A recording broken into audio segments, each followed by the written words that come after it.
Halo, Halo, Kak Diajeng. halo, selamat sore Mbak Karin. Sore. Oke, Oke. Ini sahabat sehat ada yang tahu nggak nih ya, yang nge-follow Ruang Gizi? Jadi kita hari ini bakal IG live sama Kak Diajeng Anjalna Gakusa ya Kak? iya betul. Dari Ruang Gizi, CEO Ruang Gizi, juga foundernya, co-foundernya Indonesia Millennial Connect juga ya? Iya, Nah, ada yang udah follow belum nih? Nanti kita bakal taruh IG-nya biar di-follow sama sahabat-sahabat sehat oh, semua. Nah, sebelumnya mungkin boleh kenalan dulu nih. Kak Diajeng, Ruang Gizi itu apa? Terus dari mana juga? oke, baik terima kasih Mbak Karin. Selamat sore teman-teman semua. Perkenalkan saya Diajeng, selaku founder dan CEO dari Ruang Gizi Indonesia. Nah, mungkin di sini teman-teman ada yang belum tahu ya, apa sih itu Ruang Gizi Indonesia? Jadi, Ruang Gizi Indonesia ini adalah sebuah komunitas kepemudaan di mana kita berfokus untuk peningkatan kesejahteraan dan kesehatan masyarakat melalui peningkatan sadar gizi. Jadi di sini kita mau membangun milenial yang sadar gizi nih, karena mungkin sekarang banyak banget ya milenial maupun masyarakat yang masih kurang banget untuk memperhatikan gizinya. Oleh karena itu, di sini Ruang Gizi hadir bersama para milenial yang lainnya tentunya untuk kedepannya kita mau mengedukasi dan juga melakukan beberapa acara pengabdian masyarakat gitu. Jadi tujuannya sih lebih ke peningkatan sadar gizinya ini, seperti itu. Nah, biar orang lebih peka untuk hidup sehat juga ya, Kak ya. Betul banget dong, karena sekarang tuh banyak banget ya orang yang gak terlalu mementingkan kesehatan, terus makan juga asal yang penting kenyang aja. Nah ini nih kita mau Nah, memberikan edukasi gimana sih sebenarnya pola hidup yang sehat, gimana sih secara pola makan yang benar, seperti itu. jadi Kak, kita kan bakal ngebahas nih soal tren diet 2021. Banyak banget orang yang menjalani diet, edukasi tentang diet juga banyak yang udah tahu sebenarnya ya Kak ya. Tapi sebenarnya diet itu apa sih? Biar gak salah kaprah nih sebelum kita lebih dalam lagi. Oke, nah iya sih benar banget. Zaman sekarang nih, zaman now tuh banyak banget ya orang-orang yang katanya mau diet nih biar turun berat badannya dan lain-lain. Nah sebenarnya sebelum kita memulai diet itu sendiri, kita tuh harus memahami apa sih sebenarnya arti diet itu. Nah di sini tuh aku melihat banyak banget salah persepsi dari masyarakat yang menganggap bahwa diet itu tujuannya untuk menurunkan berat badan. Sebagian besar orang berkata seperti itu ya. Aku mau diet nih untuk menurunin berat badan. Diet itu biasanya ngapain diet, kamu kan udah kurus dan lain-lain. Nah sebenarnya kita harus tahu dulu nih arti dari diet itu sendiri apa sih. Jadi diet itu bukan berarti kita membatasi makanan, bukan berarti kita untuk menurunkan berat badan, tapi dari definisi dietnya sendiri, kalau dari yang aku baca, diet ini tuh berasal dari bahasa Romawi yang artinya gaya hidup. Nah, beberapa ahli mengartikan diet itu adalah pengaturan pola makan dan konsumsi makan gitu. Jadi harus digarisbawahi nih terkait arti diet itu sendiri. Diet itu adalah pengaturan pola makan dan konsumsi makannya. Jadi kita tahu nih kita harus konsumsi makanan yang seperti apa sih, pola makan yang baik untuk kita tuh seperti apa, seperti itu. Jadi sebenarnya simpel ya, arti diet itu sebenarnya simpel, pengaturan pola makan seperti itu. Nah, sebenarnya kemarin itu gue sempat udah kasih tahu ke audiens atau sudah ngepost di feed juga Kak. Jadi mengenalkan beberapa macam jenis-jenis diet. Nah, mungkin Kak Diajeng ini boleh jelasin ada diet apa aja sih dan apa aja manfaat dari diet tersebut. Oke, nah udah banyak banget yang beredar informasi terkait jenis-jenis diet. Nah, dari informasi yang aku baca emang banyak, kurang lebih sama seperti yang kemarin di-share sama teman-teman It's Buah. Jadi emang jenis-jenis diet itu banyak. Yang pertama itu ini udah lumayan terkenal banget. Contohnya salah satunya adalah diet vegetarian. Nah, mungkin di sini ada juga nih teman-teman penganut vegan, mana suaranya?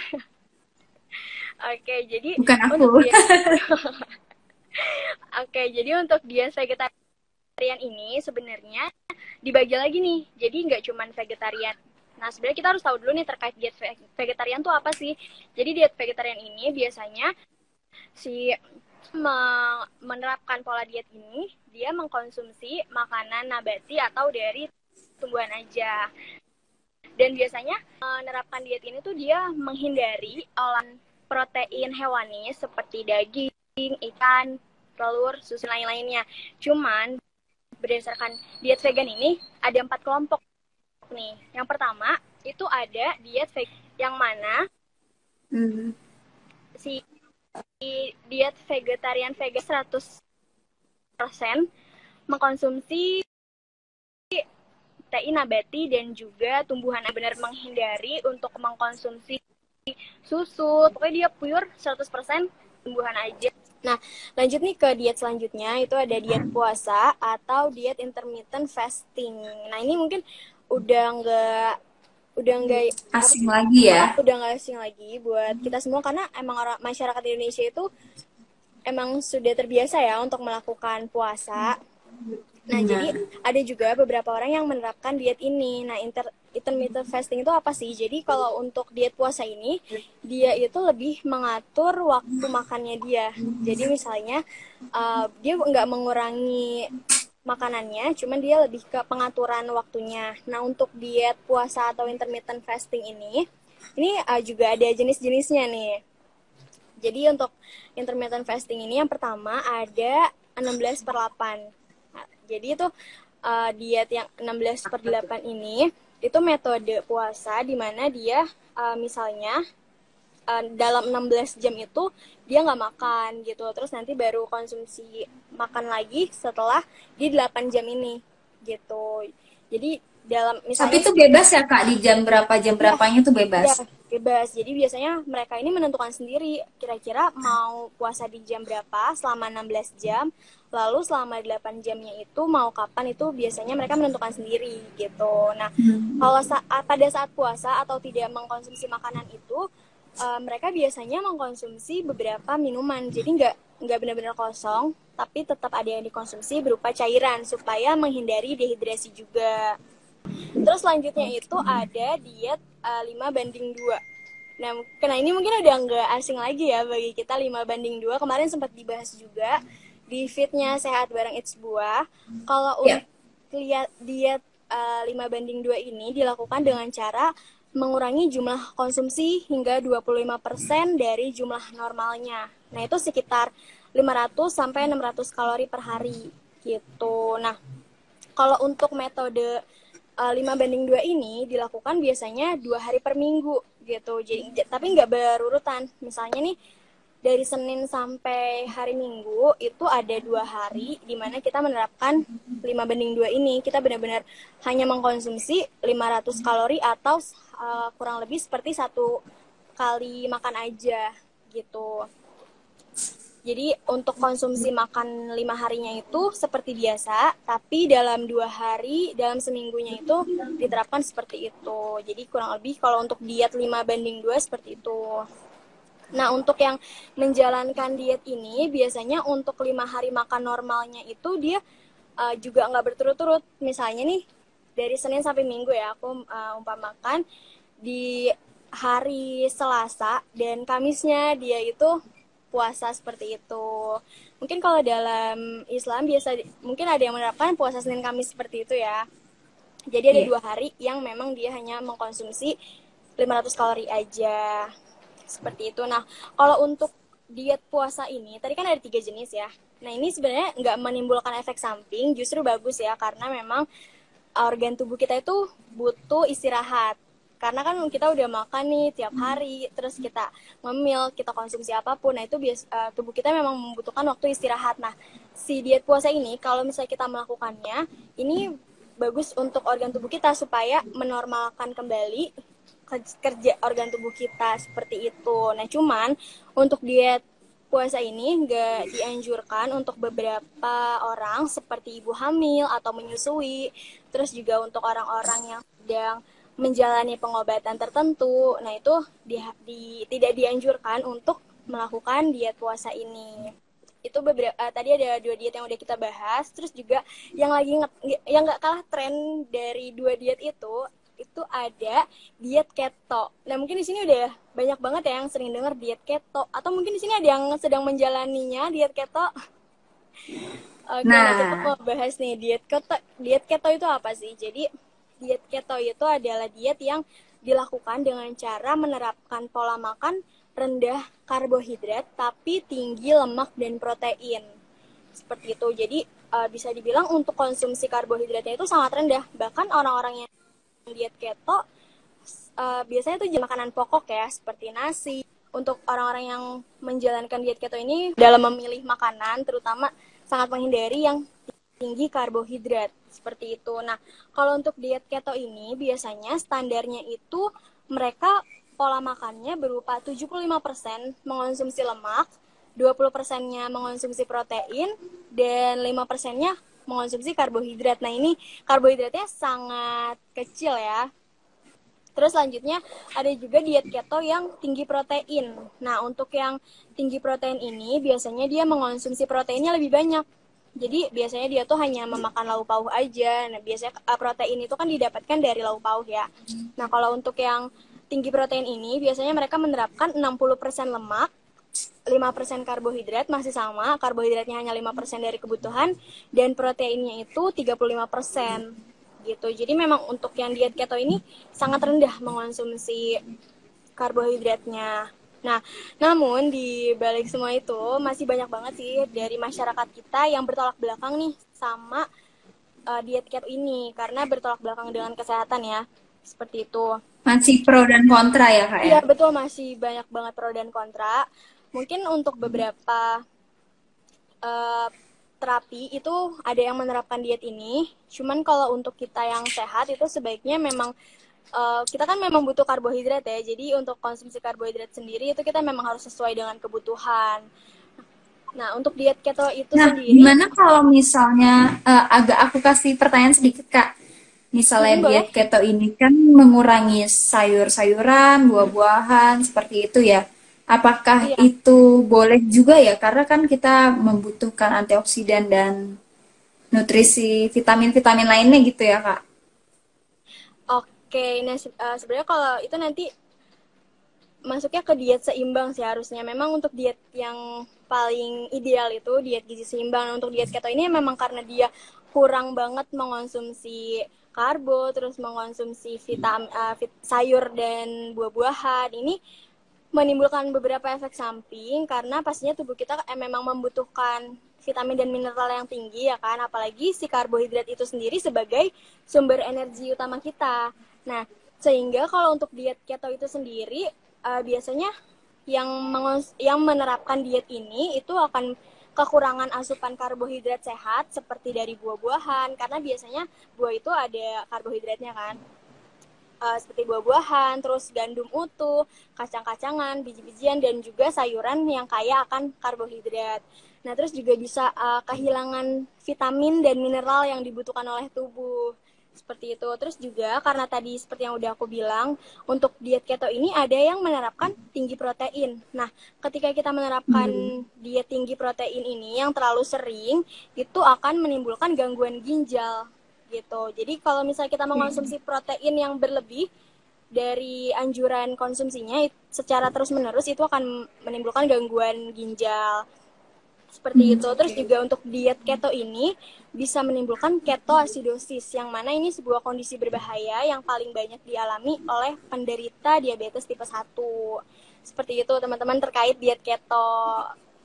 Nah, kita lanjut nih ke diet yang cukup tren juga di kita semua. Itu ada diet detoksifikasi gitu. Mungkin teman-teman udah sering ya dengar detox dan lain-lainnya. Apalagi Nah, sahabat It's Buah pasti udah sering dengar. betul banget tuh. Nah, kalau untuk detox ini tujuannya itu kan untuk menghilangkan racun dari tubuh ya. Jadi secara garis besar diet detox itu melibatkan periode puasa yang diikuti juga dengan diet buah, sayur, dan juga air putih. Jadi untuk yang menerapkan diet detox ini sangat mengutamakan sekali mengonsumsi sayur-sayuran, buah-buahan, terus juga memperbanyak konsumsi air putih. Nah, terus sebenarnya kalau untuk detox itu sendiri untuk membersihkan tubuh kita dari racun itu biasanya tubuh kita sendiri itu bisa membersihkan secara alami gitu. Jadi untuk mekanisme pembersihan racun di dalam tubuh kita itu terjadi secara alami. Cuman karena memang kita sekarang hidup di kota yang mungkin penuh dengan polusi ya, kita sering keluar, terus juga mungkin sering mengonsumsi junk food dan lain-lain, itu bisa meningkatkan zat kimia ataupun racun di tubuh kita. Nah, biasanya kalau untuk orang-orang yang belum menerapkan pola hidup sehat, itu mereka menerapkan diet detox ini supaya menghilangkan racun dari tubuhnya. Seperti itu. Nah, kalau untuk diet detox sendiri, karena mungkin banyak juga yang tidak menyeimbanginya dengan konsumsi zat gizi lainnya, ini bisa menimbulkan lemas atau pusing dan lain-lainnya, karena kan memang hanya fokus sayur, buah, dan juga air. Sebenarnya ini bagus, sayur dan buah ya. Seperti yang kita ketahui, manfaat dari sayur dan buah itu sendiri banyak. Nah, cuman kalau misalnya kita tidak mengimbanginya dengan konsumsi zat gizi yang lain, mengimbanginya dengan gizi seimbang dan pola hidup yang sehat, itu bisa terjadi efek samping.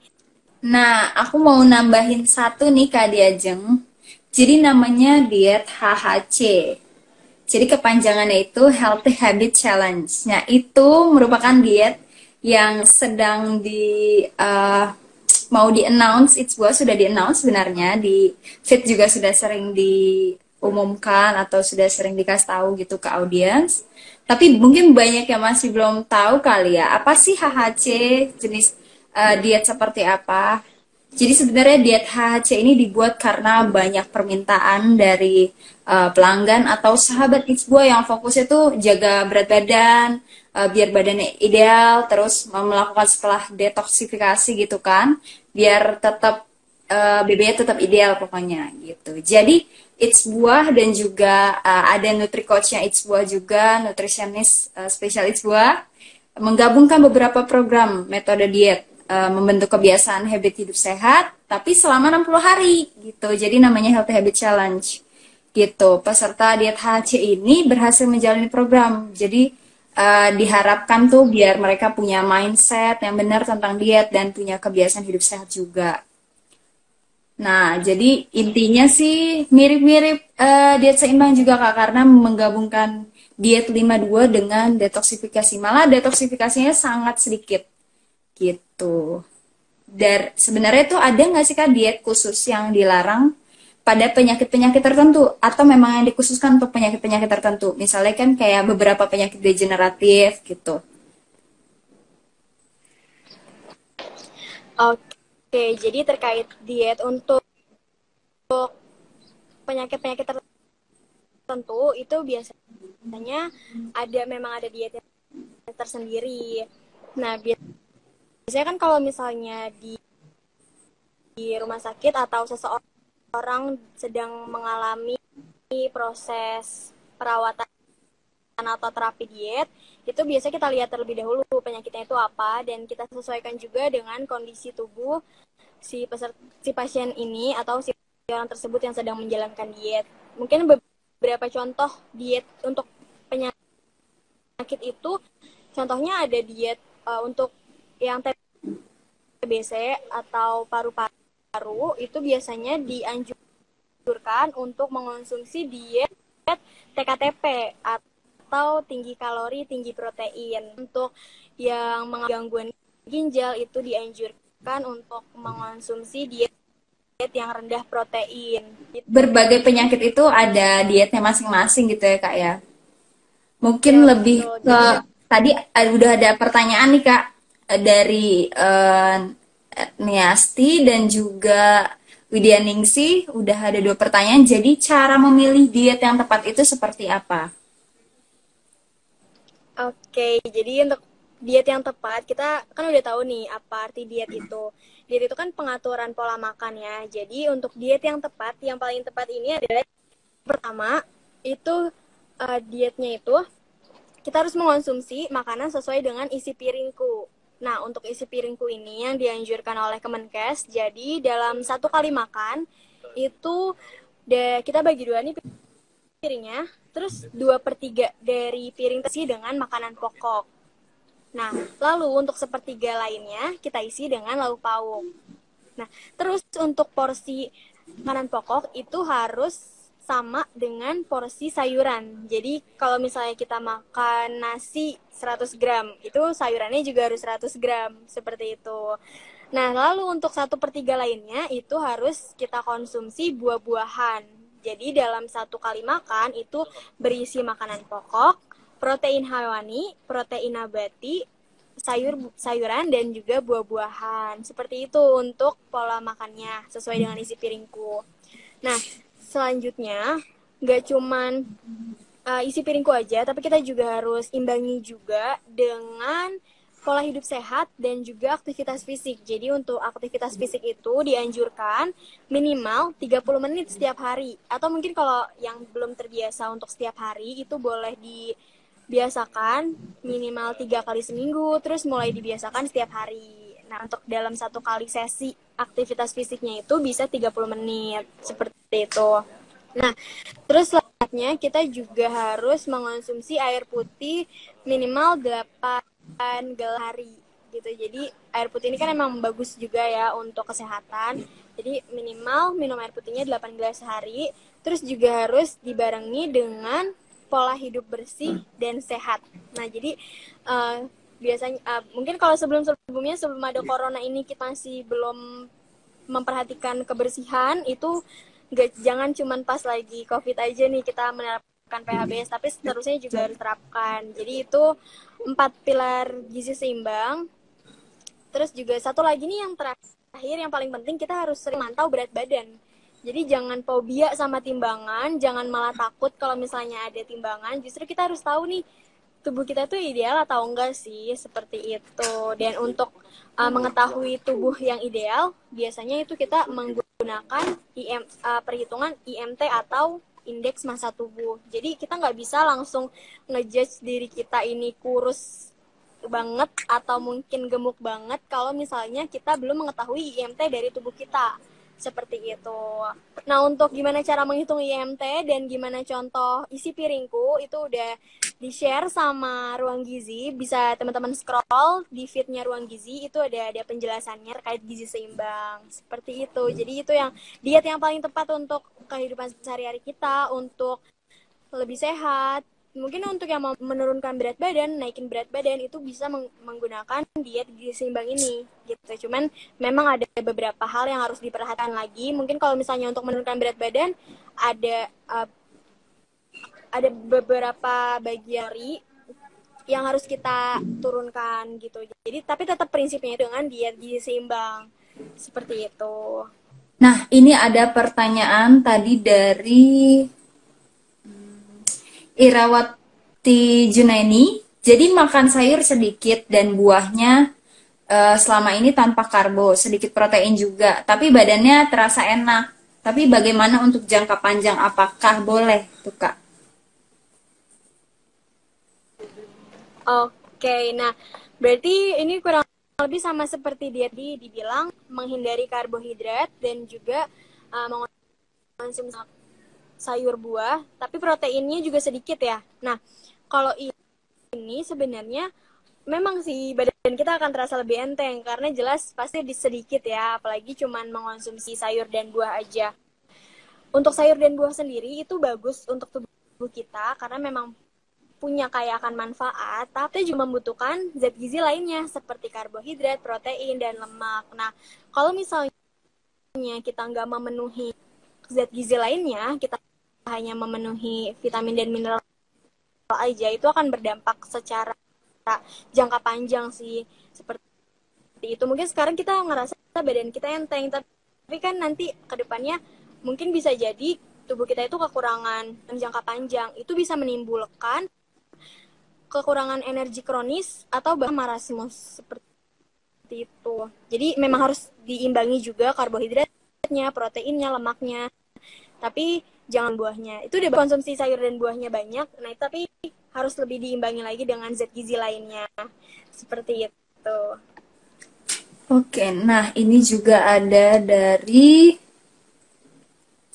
Widyaningsih. Tapi kalau diet untuk membantu sel-sel baru, pembentukan sel-sel baru dalam tubuh dan memperkuat tulang, apakah ada, Kak? Nah, kalau regenerasi sel sendiri itu sebenarnya sama seperti yang tadi saya bilang, tetap terapkan diet seimbang. Cuman kita harus tahu terlebih dahulu nih untuk meregenerasi sel itu apa sih yang dibutuhkan. Nah, untuk regenerasi sel ini kan dibutuhkan yang tinggi ya. Nah, oleh karena itu bisa ditambahkan lagi atau ditingkatkan lagi sayuran dan buah-buahannya karena itu bagus untuk meregenerasi sel. Terus juga harus dibarengi juga selain mengonsumsi sayuran dan buah-buahan, biji-bijian yang utuh juga bagus untuk regenerasi sel, seperti nasi merah, oats, gandum, dan lain-lainnya. Karena itu tinggi vitamin dan mineral juga. Nah, ditambah lagi, kita juga harus mengonsumsi air putih sebanyak 8 gelas sehari. Gitu. Nah, ini bisa diatur misalnya dalam satu hari pertama pagi 2 gelas, terus siang 2 gelas, sore 2 gelas, malam 2 gelas. Nah, ini bisa kita atur sendiri nih terkait konsumsi air putihnya. Dan yang terakhir itu jangan lupa juga untuk olahraga rutin dan juga tidur yang cukup. Nah, ini bagus nih untuk meregenerasi sel. Seperti itu. Kalau untuk supaya sel-sel kita ini tidak cepat mengalami penuaan dini dan juga melakukan regenerasi sel. Nah, kalau untuk memperkuat tulang dan otot, itu kita harus tahu juga apa sih yang dibutuhkan tulang. Nah, tulang ini kan biasanya untuk memperkuat tulang itu biasa kita dianjurkan untuk mengonsumsi kalsium ya, atau kalsium itu juga bisa untuk sebagai pencegahan osteoporosis. Nah, kita harus tahu nih makanan apa aja sih yang tinggi akan kalsium seperti itu. Nah, kalau untuk yang tinggi akan kalsium itu sendiri bisa kita peroleh dari sayuran-sayuran hijau, terus juga dari susu dan lain-lainnya. Nah, nggak cuma kalsium aja, tapi untuk memperkuat tulang itu juga harus dibarengi oleh vitamin D. Nah, untuk mengaktifkan vitamin D itu sendiri, kita harus membiasakan diri berjemur di bawah sinar matahari, terutama sinar matahari pagi, karena itu akan mengaktifkan vitamin D yang ada di dalam tubuh kita yang nantinya akan memperkuat tulang kita. Seperti itu kalau untuk memperbarui sel dan juga memperkuat tulang. Nah, oke. Nah, kalau untuk diabetes nih, Kak Diajeng, misalnya diabetes itu kan sangat dianjurkan untuk mengurangi konsumsi gula, karbohidrat juga. Nah, bagaimana dengan penderita diabetes yang melakukan diet misalnya sesekali atau misalnya dia mengkonsumsi sehari mengkonsumsi banyak yang buah-buahan gitu, diet yang banyak mengkonsumsi buah-buahan gitu. Apakah boleh atau gimana?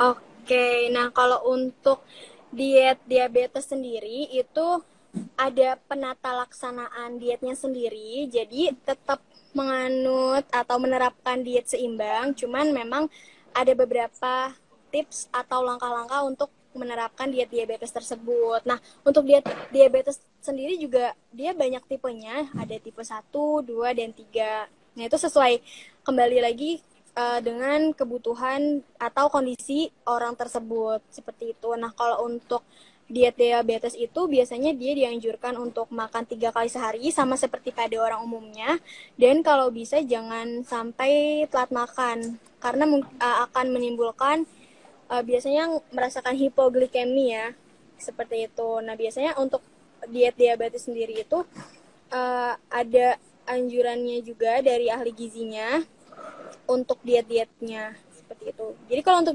diabetes itu sebenarnya kita lihat dulu nih, kita harus kaji dulu terkait orang tersebut, mulai dari status gizinya, kebutuhan makannya, dan lain-lainnya. Cuman untuk karbohidrat memang dibatasi. Oh, oke. Tapi sebenarnya aman-aman saja ya Kak, berarti orang yang diabetes mengkonsumsi misalnya jus yang satunya itu satu botolnya atau satu porsinya tuh mengandung banyak buah-buah dan sayur gitu. Asal setelah itu tetap diseimbangi. Iya betul. Jadi kalau untuk mengonsumsi buah sendiri itu ada buah-buah yang dianjurkan untuk orang yang penyakit diabetes, dan kalau untuk konsumsi jus yang mengandung sayur dan buah masih tetap aman. Asal tetap sesuai dengan anjurannya, dan juga harus seperti benar yang bilang sama Kak Dea, diet diabetes itu harus tinggi serat. Jadi harus memperkaya makanan yang tinggi serat dan yang tadi sudah saya sebutkan. Oke, ini kalau Kak Dea ini diet keto itu diperuntukkan untuk penderita epilepsi ya Kak, betul nggak tuh? Dan epilepsi itu apa? Oh, oke, nah iya seperti yang saya baca juga untuk diet keto ini sebenarnya memang tadinya itu untuk penderita epilepsi. Nah, cuman sekarang banyak juga orang yang normal atau sehat menerapkan diet ini. Nah, kalau untuk epilepsi ini adalah sebuah kelainan, biasanya itu dia itu alergi terhadap gluten. Nah, ini biasanya ini Hmm. salah satu penyakit ya epilepsi itu. Nah, iya memang betul diet keto ini awalnya diperuntukkan untuk orang yang menderita epilepsi. Nah, oleh karena itu dianjurkan nih untuk kita yang sehat-sehat aja itu tidak perlu menerapkan diet seperti itu kecuali kalau misalnya kita ada kelainan penyakit atau mungkin membutuhkan terapi diet tertentu seperti itu. Oh, jadi sebenarnya memang diet ini diperuntukkan untuk orang yang mengalami epilepsi ya Kak, bukan untuk orang yang normal-normal aja gitu. Kalau mungkin yang normal bisa menerapkan Ya, diet seimbang atau diet yang lainnya gitu ya, yang lebih seimbang, lebih rata gitu. Nah, ini ada lagi dari Anggun. Kak, kalau diet tinggi protein dan rendah kalori, tapi ada alergi protein, apakah harus memilih protein rendah ya? oke, dietnya tinggi kalori, rendah protein ya. Nah, kalau untuk alergi protein sendiri, biasanya tuh kita tahu ya, kita tuh alergi proteinnya terhadap bahan makanan apa. Nah, jadi kalau misalnya mungkin kita ada alergi terhadap bahan makanan tertentu, itu bisa kita hindari dan bisa kita ganti dengan sumber protein lain. Seperti itu. Contohnya mungkin di sini ada yang alergi udang. Udang itu kan termasuk protein ya. Mm-mm. Nah, kita nggak harus memakan udang ini. Kita bisa mengganti protein hewani ini dengan bahan makanan yang lain. Contohnya seperti ayam, daging, dan lain-lainnya. Jadi, disesuaikan kembali dengan kondisi orang tersebut. Pertama, orang ini alergi terhadap bahan makanan apa sih? Seperti itu. Dan untuk tinggi kalori, sebenarnya kalau untuk tinggi kalori ini sebenarnya untuk diet ini tuh kembali lagi ke tubuh kita ya. Kita tuh butuh kalorinya berapa dan lain-lain. Kalau misalnya posisinya kita memang kekurangan kalori atau defisit kalori, itu memang dianjurkan untuk mengonsumsi diet yang tinggi kalori. Oh iya, tadi ada dari Hafiza Anissa, saran buat, mungkin saran diet ya buat orang yang asam lambung, mungkin seperti GERD, MAH, itu seperti apa Kak yang disarankan? Oke, baik. Terkait diet asam lambung itu juga ada beberapa makanan yang dianjurkan dan juga ada beberapa makanan yang dilarang. Nah, ini kalau misalnya memang di sini ada yang mempunyai asam lambung itu sebaiknya dikonsultasikan ke ahli gizi. Seperti itu. Nah, untuk beberapa bahan makanan yang yang dihindari itu biasanya kita harus menghindari beberapa sayur dan buah yang terlalu asam. Nah, ini sebaiknya jangan dikonsumsi ya. Oke. Seperti itu. Nah, juga untuk makanan yang berbasis gandum biji utuh, jagung, itu juga sebaiknya dihindari karena makanan tersebut itu sulit dicerna oleh lambung kita. Seperti itu. Terus juga mungkin ada beberapa bahan makanan juga yang perlu dihindari oleh penderita asam lambung itu, contohnya seperti susu, dan susu juga sebenarnya dibatasi juga karena memang itu menimbulkan apa ya, ada efeknya juga misalnya kalau misalnya kita mengonsumsi susu bagi penderita asam lambung karena menimbulkan heartburn seperti itu. Berarti apalagi untuk GERD ya Kak, berarti itu lebih dibatasi lagi ya? Kalau misalnya mau mengonsumsi susu itu bisa dianjurkan mengonsumsi yang susu rendah lemak atau yogurt. Oke. Nah, sebenarnya diet ini Dan itu juga ini sih. ya. Hmm? Oh ini ada tambahan juga kalau yang untuk asam lambung itu harus membatasi konsumsi teh dan kopi sih karena kalau kedua kedua minuman tersebut kan tinggi kafein ya, jadi nggak direkomendasikan untuk penderita asam lambung. Nah benar nih kata Kak Sorai, untuk makanan terlalu pedas juga harus dihindari. Hmm. Nah, kalau diet ini sendiri tuh sebenarnya udah mulai umur berapa yang disarankan boleh diet gitu? Atau perlu diet tuh kira-kira udah umur berapa gitu? Ada batasan umurnya kah gitu? Oke, oke, seperti yang sudah kita bahas di awal, pengertian dari diet sendiri itu kan pengaturan pola makan dan juga konsumsi makannya. Jadi sebenarnya sedari dini, sejak kecil pun juga kita sudah melakukan diet tanpa kita sadari. Karena kan kita mengatur pola makan kita tuh. Nah, untuk diet memang harus harus kita atur supaya kebutuhan dan juga sesuai dengan aturan bahan makanannya. Jadi kalau untuk ditanya mulai umur berapa, itu kalau bisa memang itu diterapkan diet, tapi bukan berarti membatasi dia seperti yang tadi aku bilang, tapi Oke. Nah, sama nggak boleh stres nih kalau kata Mbak Frida Irmayani. Betul, Kak? iya dong kita harus menjaga pikiran kita juga supaya tetap positif, supaya diet kita berjalan dengan lancar juga pastinya. Oke.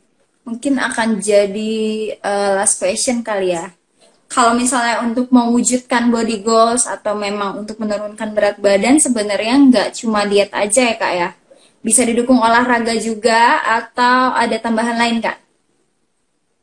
Jadi diet itu, apalagi kalau misalnya kita mau punya body goals, itu kita harus menerapkan pola makan yang tepat.